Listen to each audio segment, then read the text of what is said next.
Modern शैक्षणिक समूह के ई लर्निंग कार्यक्रम में आपका पुनः स्वागत।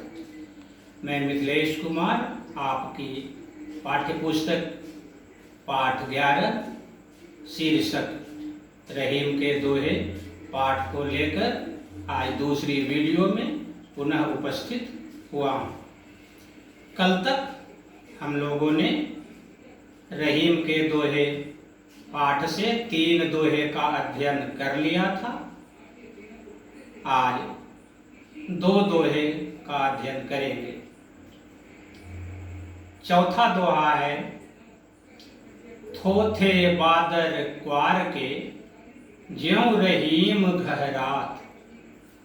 थोथे बादर क्वार के ज्यों रहीम घहरात।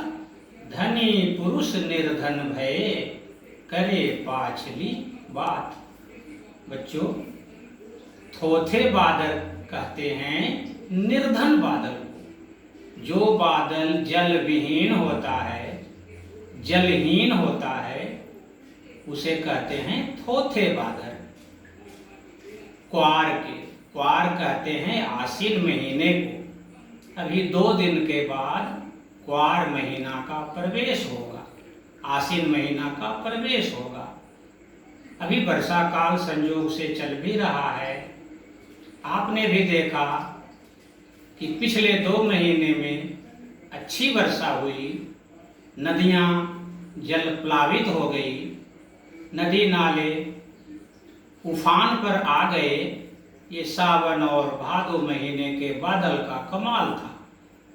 परंतु अब क्वार के जो बादल होंगे, अर्थात आश्विन महीने के जो बादल आएंगे, वे बूढ़ी नदियों को जवान नहीं कर सकते।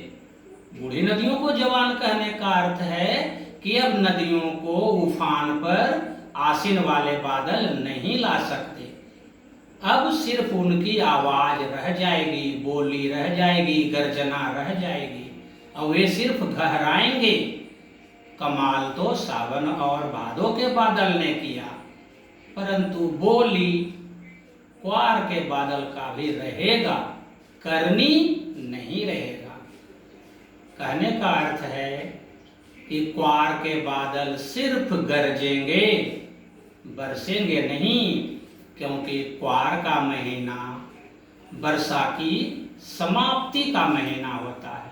अब वर्षा ऋतु समाप्त होगी, क्वार महीने में बादल आएंगे, गरजेंगे, परंतु वर्षा नहीं करेंगे, वे यूं ही गरजेंगे।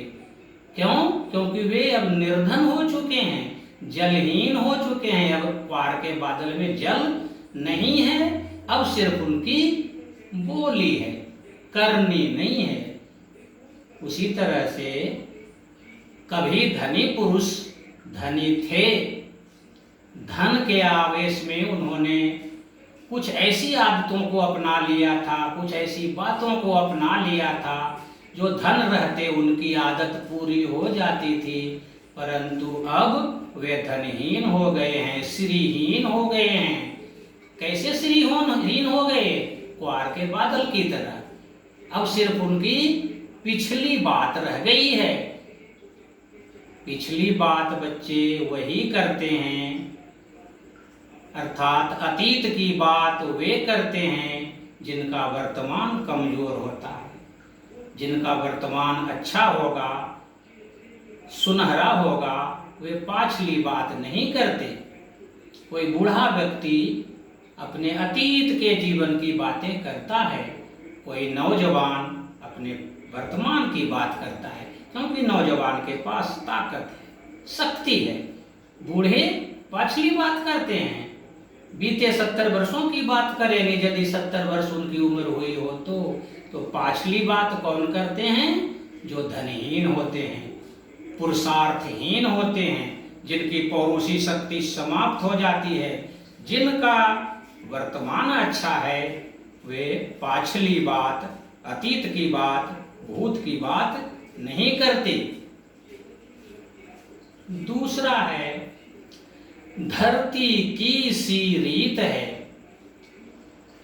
शीत घाम और मेघ, जैसी परे सो सही रहे। त्यों रहीम यह देह। बच्चों, पृथ्वी को धरती कहते हैं। क्यों? जो सबको धरती है, सबको पकड़ती है, सब कुछ सहती है, उसे धरती कहते हैं। धरती अर्थात धैर्य को धारण करती है। ये पृथ्वी ऐसी है जो सब कुछ सहती है। सब कुछ कहने का अर्थ है सुख, दुख, वसंत, पतझड़, वर्षा, ठंडा, हर परिस्थिति को ये धरती झेलती है। हमारा शरीर ऐसा ही होना चाहिए। हमें हर परिस्थिति के अनुकूल होना चाहिए।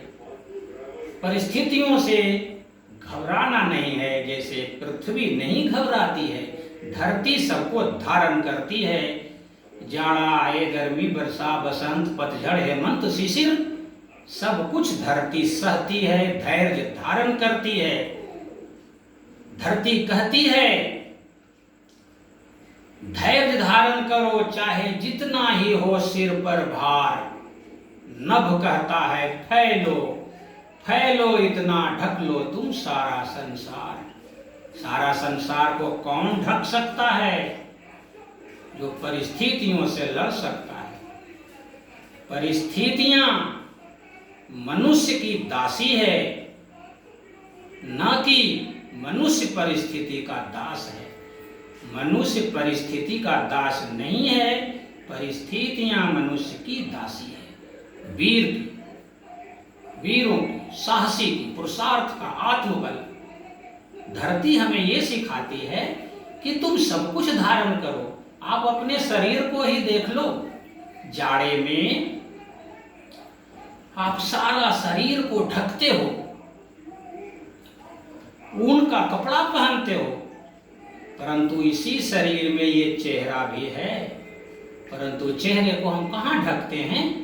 चेहरा इसी शरीर का हिस्सा होते हुए, जबकि ये कोमल भी है, फिर भी जाड़ा को सहता है। गर्म हवा चलती है, आप सारे शरीर को कपड़े से ढकते हो गर्म हवा से बचाने के लिए, लेकिन इतने चेहरे को हम कहाँ ढकते हैं? ये चेहरा जो है मौसम के अनुकूल है, मौसम के अनुकूल बना लिया अपने को। धरती हमें ये सिखाती है कि जैसे मैं धैर्य धारण करती हूँ, तुम्हारा देह भी वैसा ही होना चाहिए, धैर्य धारण करने योग्य। धरती की सी रीत है, शीत, घाम और मेघ। शीत जड़ा, घाम गर्मी, मेघ बादल वर्षा।